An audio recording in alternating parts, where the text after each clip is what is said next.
Η Δημόσια ΣΑΕΚ για άτομα με αναπηρία Πηλαίας Χορτιάτη προσφέρει ποιοτική, δωρεάν επαγγελματική κατάρτιση, παρέχει τη δυνατότητα στους καταρτιζόμενους να ενισχύσουν τα επαγγελματικά τους προσόντα, τις προοπτικές απορρόφησης στην αγορά εργασίας, καθώς και την τοποθέτησή τους σε σύγχρονες θέσεις απασχόλησης.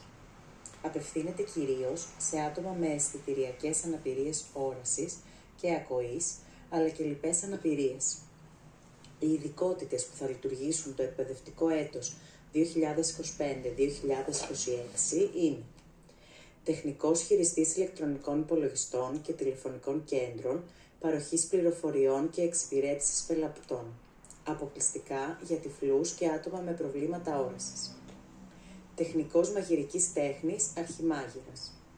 Τεχνικός κηποτεχνικών εφαρμογών και έργων πρασίνου. Εκπαιδευτής γυμναστικής με βάρη. Τεχνικός λογισμικού ηλεκτρονικών υπολογιστών. Στέλεχος και ειδικός τυπογράφος εξειδικευμένος στη γραφή Braille με τη χρήση νέων τεχνολογιών και ειδικού εξοπλισμού. Ηχοληψία. Ειδικός αισθητικής και τέχνης του μακιγιάζ. Υποκριτική τέχνη.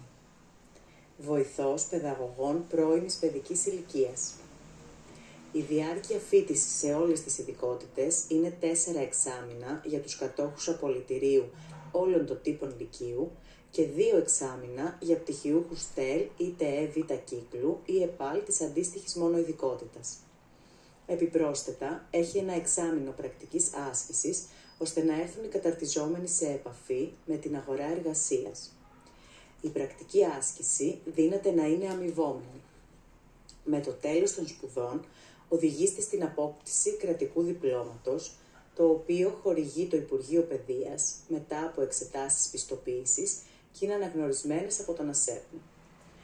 Επίσης, στη ΣΑΕΚ μας δίνουμε μεγάλη σημασία στη συμμετοχή των σπουδαστών μας σε εθνικές δράσεις και ευρωπαϊκά προγράμματα όπως το Erasmus+.